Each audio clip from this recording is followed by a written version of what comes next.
En general, cuando se enseña y se predica la palabra de Dios, hay dos maneras más importantes de predicar. Una es predicar temas. Voy a hablar sobre la familia, voy a hablar sobre la administración de los recursos. Esos son mensajes temáticos, son necesarios y muy buenos. Pero hay otro, y es el estudio exegético, versículo a versículo, de la palabra de Dios. Y quiero decirles que es el más apasionante. Y la razón es que muchas veces cuando hacemos un estudio así, nos encontramos con pasajes que quisiéramos saltar, inclusive los pastores. Tengo que hablar de esto, pero el texto está allí y no lo puedo saltar. Y entonces en esta mañana vamos a iniciar un estudio exegético, párrafo a párrafo, de la palabra de Dios. Particularmente vamos a estudiar la primera carta de Juan, que está casi al final de la Biblia. Primera carta de Juan, no es el Evangelio de Juan. Hoy nuestra hermana leyó el principio del Evangelio de Juan. Nosotros vamos a estudiar la primera carta de Juan. Ahora, esta carta necesita una introducción. El mensaje de hoy es un mensaje introductorio, particularmente para conocer a Juan. Juan es muy conocido por su proximidad al Señor Jesucristo. Cuando nosotros vemos el relato, leemos el relato en los evangelios, descubrimos que no solamente era un apóstol, un discípulo, sino que era miembro del grupo más cercano que el Señor Jesús tenía. Eran tres: Pedro, Santiago y Juan, que eran a su vez hermanos. Y la verdad es que nos ha quedado una imagen un tanto distorsionada del personaje de Juan. Siempre lo pensamos como alguien débil, manso, casi afeminado.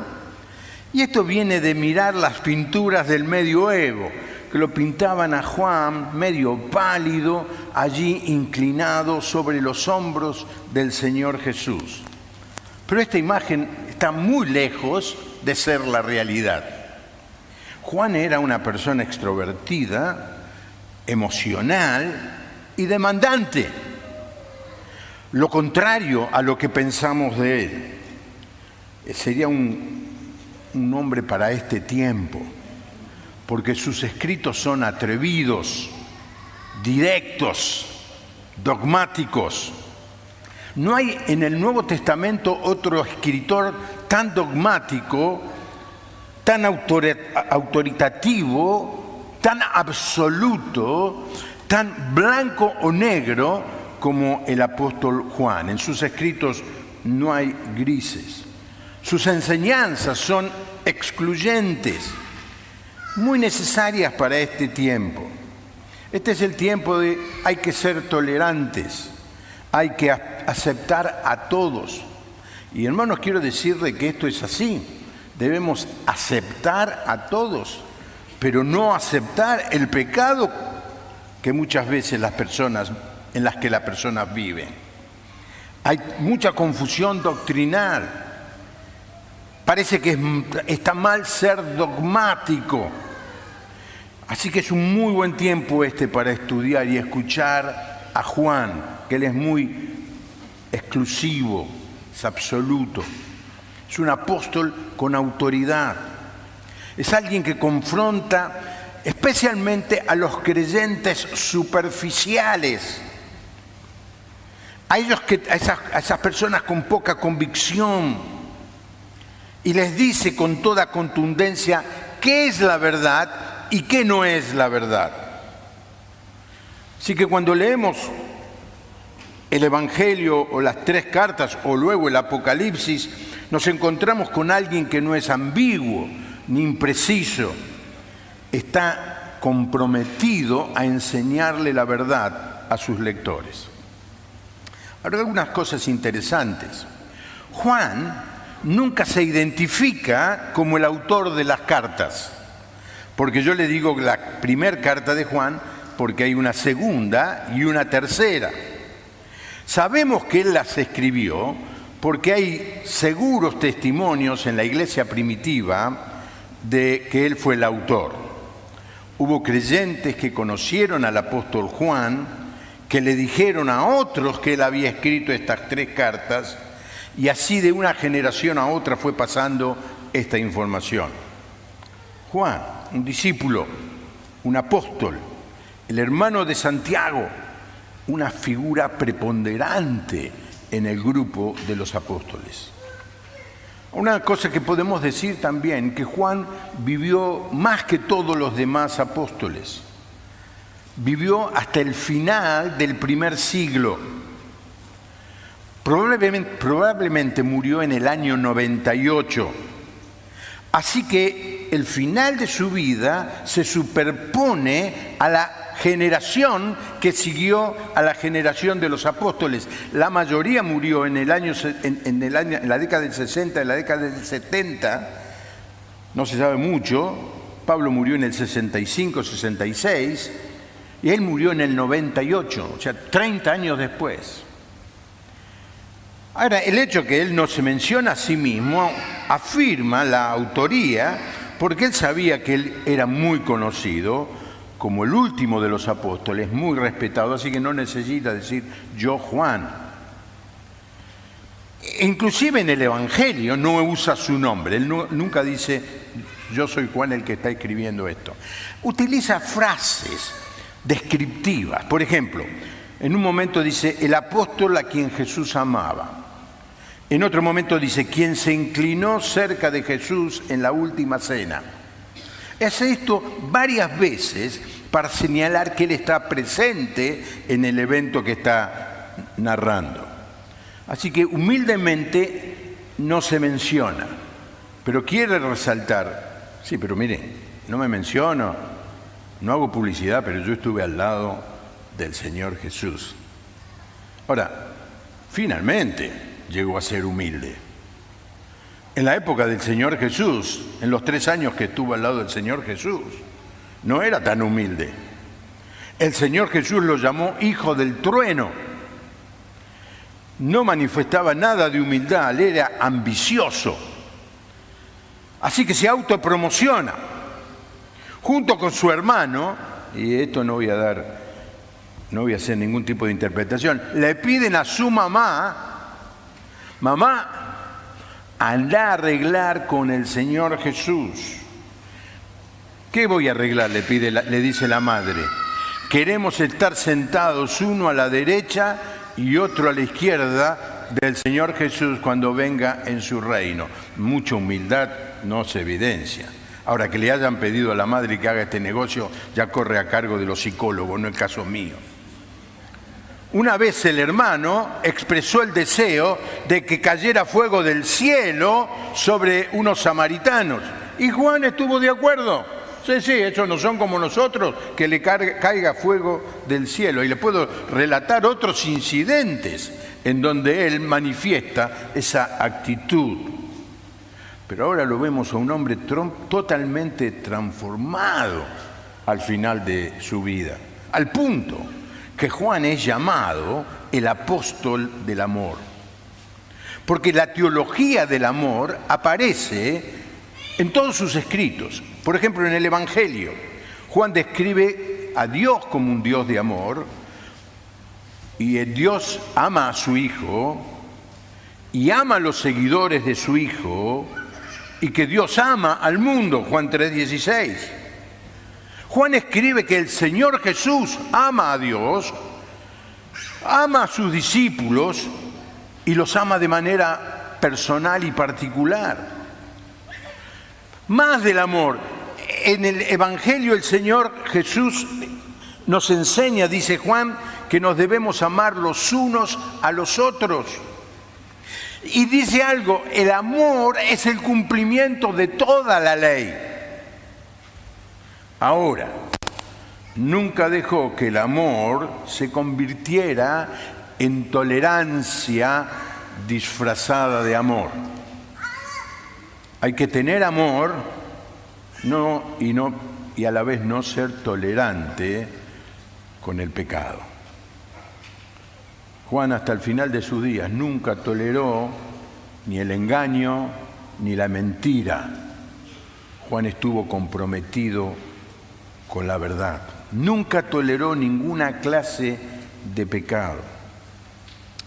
Por eso es interesante que el autor que define el blanco y el negro es finalmente conocido como el apóstol del amor.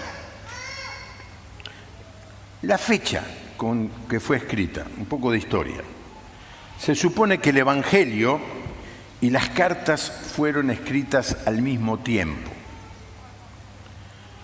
Porque ambas, el Evangelio y las cartas, confrontan una herejía que se estaba introduciendo en las iglesias.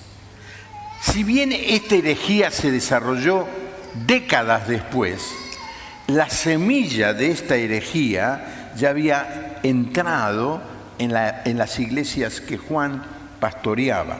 Esta herejía, vamos a hablar un poco de eso más adelante, se llamaba el gnosticismo. Así que posiblemente estas cartas fueron escritas alrededor del año 94 y 95. ¿Por qué no en el 95? Porque el emperador Domiciano en el año 95 comenzó una masiva persecución y masacre de los cristianos.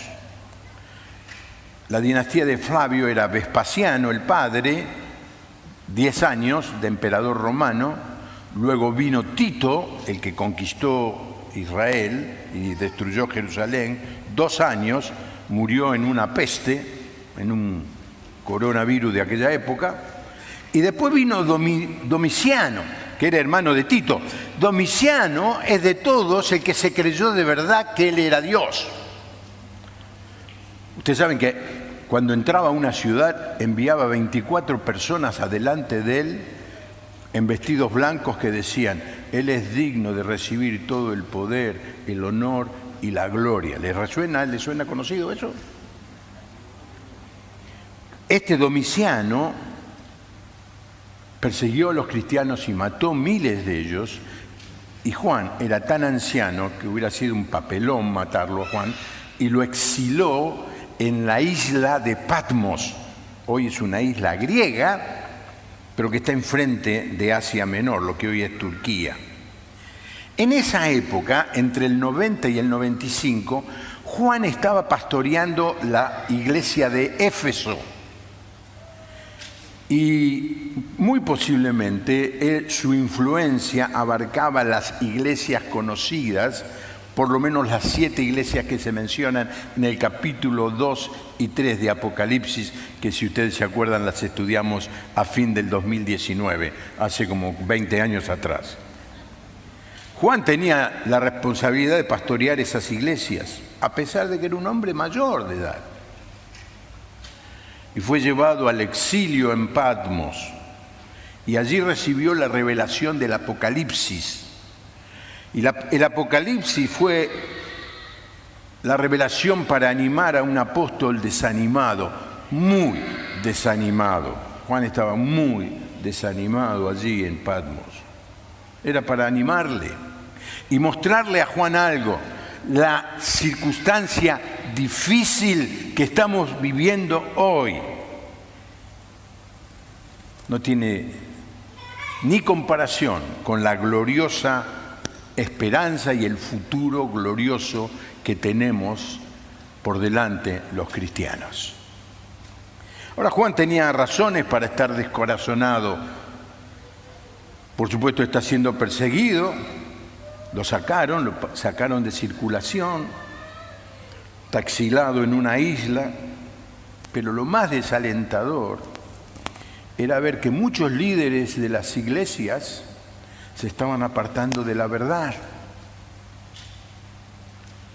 y esto lo hemos visto al estudiar estas 7 cartas del Apocalipsis, estaría muy abrumado también por el hecho de que Israel, como se conocía en la época del Señor Jesús, había quedado destruida.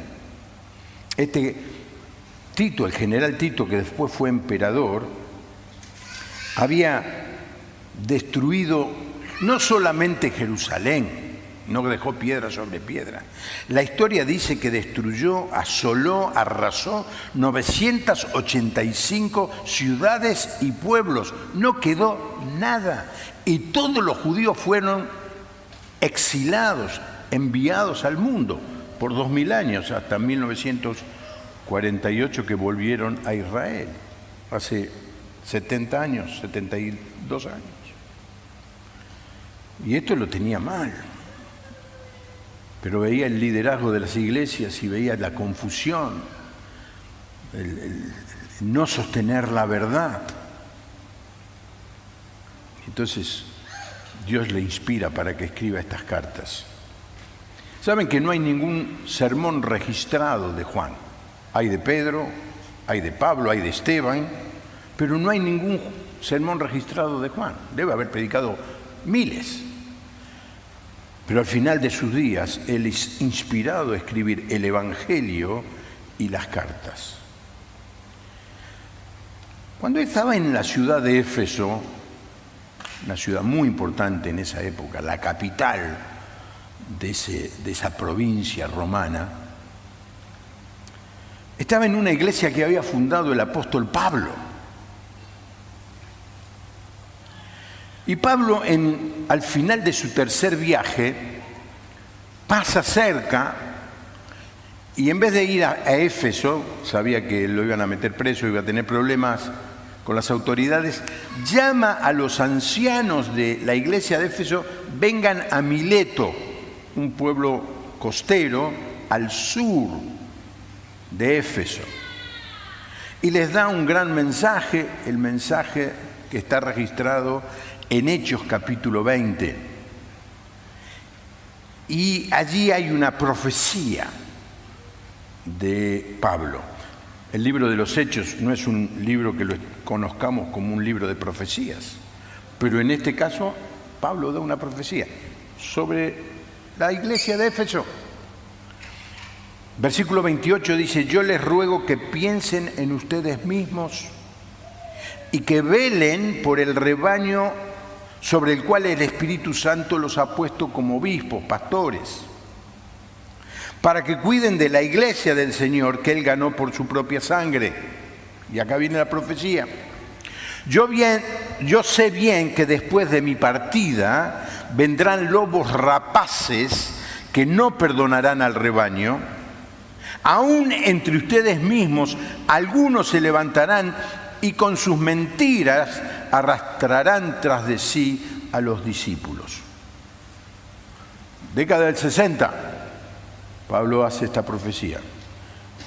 Décadas después, 95, 90, Juan escribe estas cartas para combatir el cumplimiento de esa profecía. Falsos maestros iban a entrar en la iglesia. Y esto está sucediendo en Éfeso. ¿Qué hacían estos?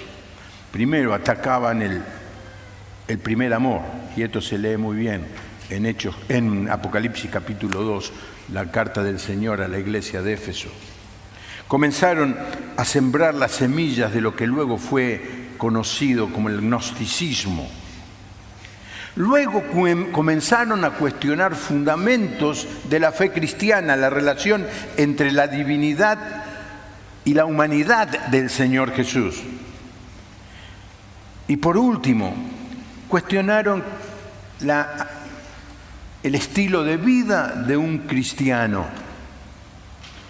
Ellos querían ser más abiertos, querían bajar los estándares para que pudiera entrar más gente.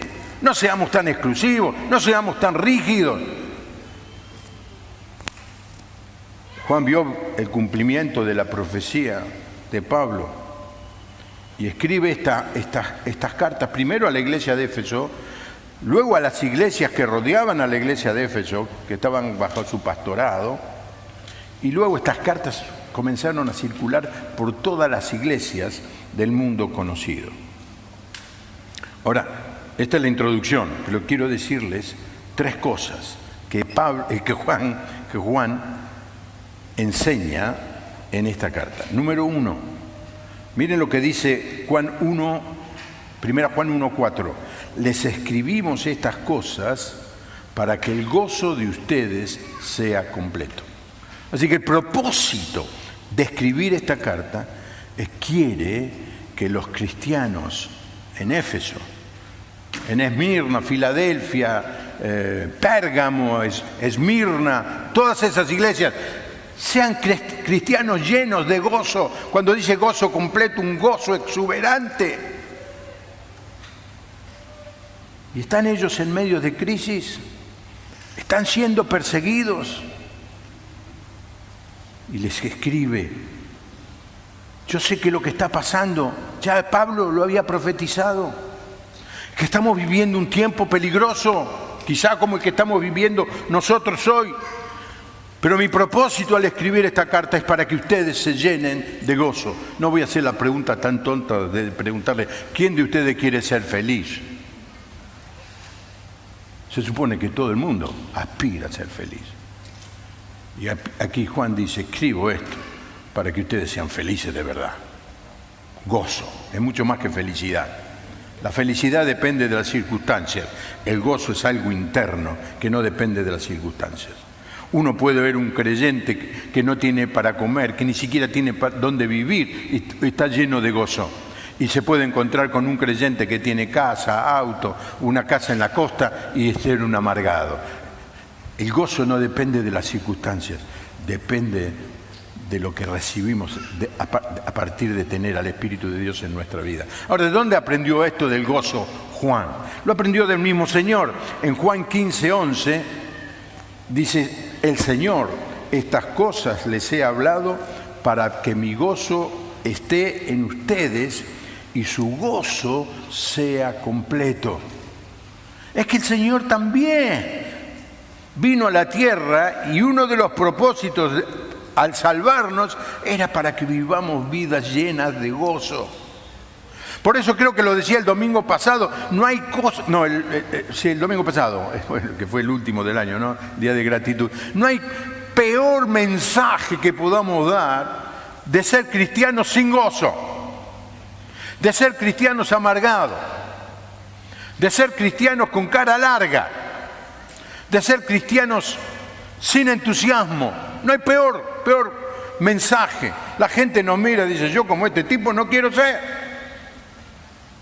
Se supone que debemos vivir una vida de gozo. La lectura y el estudio de esta carta, dice Juan, nos va a llevar a tener gozo. La segunda cosa, santidad. Dice, hijitos míos, les escribo estas cosas para que no pequen. Primero nos dice, les escribo para que tengan gozo, pero una de las cosas que produce gozo es vivir una vida alejado del pecado. Y vivir una vida alejado del pecado, en términos bíblicos, es vivir una vida en santidad. La palabra santidad nos suena mal, porque se acerca un santo y yo lo que menos quiero hacer es que me digan que soy un santulón. No estamos hablando de eso. Es vivir una vida sin la carga del pecado, livianitos como una pluma.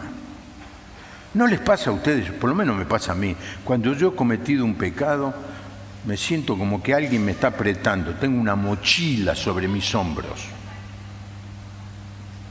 No voy a hacer levantar la mano, pero es lo que me pasa a mí. ¿Y cuándo me saco esa mochila? Cuando confieso el pecado, me saco la mochila. Y digo, qué lindo que es vivir libres del pecado, limpios del pecado. Y la carta está escrita para que no pequemos. ¿Y de dónde lo aprendió? Del Señor Jesús diciéndole a la mujer, ni yo te condeno. ¿Qué le dijo? Vete y no peques más. Y por último, no solamente gozo y santidad, quiere darnos a través de este escrito seguridad. Miren lo que dice en capítulo 5, versículo 13. Les he escrito estas cosas a ustedes, los que creen en el nombre del Hijo de Dios, para que sepan que tienen vida eterna. Quiero que tengan un gozo completo. Quiero que vivan una vida de pecado. Y quiero que vivan sabiendo que tienen vida eterna. Quiero eliminar la tristeza de ustedes. Quiero eliminar el pecado de ustedes. Quiero eliminar las dudas de ustedes. Quiero darles gozo, santidad y seguridad. Y esto también lo aprendió del Señor Jesús en Juan 3:15, dice, para que todo aquel que en él cree no se pierda, sino que tenga vida eterna. Juan se siente un agente, un instrumento de Dios para que podamos tener esas tres cosas: gozo, santidad, seguridad. Esa es la razón por la que él escribió esta primera carta. Y eso es lo que vamos a estudiar desde el domingo que viene. ¿Usted qué puede hacer de acá el domingo que viene? Leerse, son 5 capítulos, leerla. Y usted va a decir, epa, la tengo que volver a leer otra vez. Hay un montón de cosas que dice que me enseñan mucho. Algunas tienen que ver con teología, la certeza de quién es Jesucristo. Otras cosas tienen que ver con el amor, la manera como nos relacionamos unos a otros. Y otras cosas tienen que ver, hijitos, no pequéis, para vivir una vida de santidad. ¿Cuántos de ustedes quieren tener gozo, ser santos y estar seguros de la vida eterna? Este estudio nos va a ayudar a afirmar esos valores. Amén, hermanos. El próximo domingo empezamos el estudio. Padre, gracias por tu palabra. Gracias porque nos dejaste este mensaje escrito que ha bendecido la vida de millones y millones. Gracias por tu palabra, Señor. Ayúdanos a amar tu palabra, a leer tu palabra. Ayúdanos a obedecer tu palabra. Gracias, Señor, por que nos has dado una mente capaz de poder leer, discernir, evaluar, entender. No queremos manejarnos por emociones, queremos manejarnos por el razonamiento que nos ayuda a entender lo que tú nos quieres decir en tu palabra. Gracias por la mente que nos has dado. Y gracias, Señor, por el Espíritu Santo, que es el Espíritu Santo el que le revela a nuestra mente la verdad que tú nos quieres enseñar de tu palabra. Así que al encarar este estudio de 1 Juan, queremos pedirte que tu Espíritu traiga a nuestras mentes las verdades que tú sabes que cada uno en manera particular necesita aprender de esta carta. Gracias, Padre, por tu presencia. En el nombre del Señor Jesús. Amén.